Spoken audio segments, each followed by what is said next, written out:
I used to carry a gram of cocaine in my boot at all times. And it was the first thing I thought of when I woke up in the morning and the last thing I thought of before I went to bed.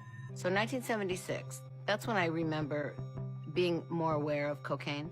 I'm looking, towards going into 1977, going into the making of Rumors. Then cocaine really started appearing, and you start buying it. And that's what makes it different. And a lot of money being spent. Gazillions of dollars. And I can remember thinking to myself at that point, wow, who knew 4 years ago that I would then be a part of anything that was this stupid? My only advice to anybody who is watching me talk right now is to say, save your money, because it's going to cost you $50,000 to go to rehab. Because you will have to go, or you will die. I call myself a dope fiend because I'm a dope fiend.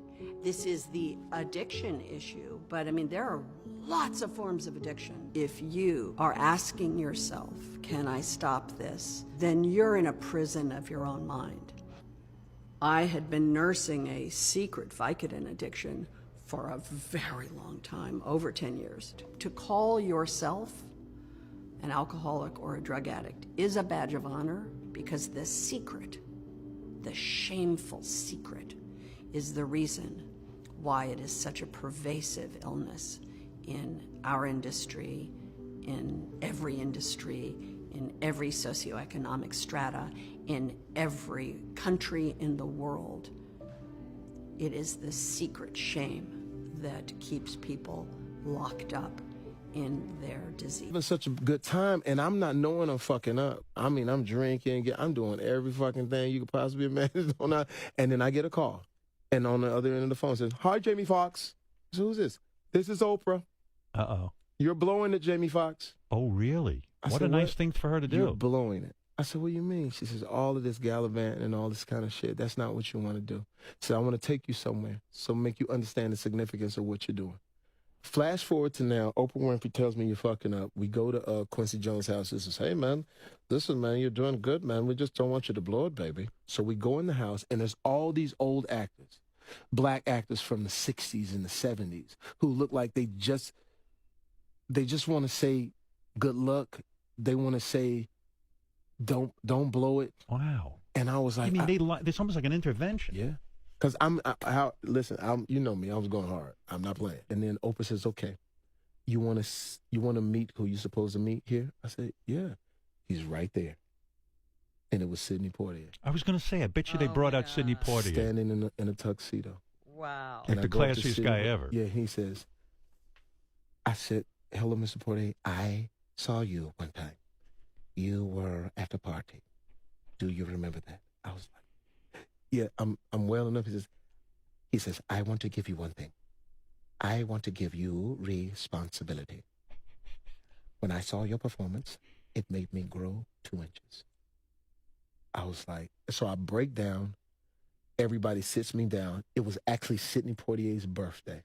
Wow. They made me understand the significance of it, like the history of it. Because they said Sidney did it, and it was a character that we could. It was groundbreaking, and it was a character that we could all embrace. Ray Charles is also a character that we can embrace. You know, sometimes in the Oscars, the characters that they award, sometimes they're a little fractured. This is bigger than you. Yeah, it's way bigger. Now, you got sober a little over a decade ago, and having to switch from a lot of your stuff, was written under the influence. Did you feel any sort of apprehension or writing block being sober and writing again? That's a good question.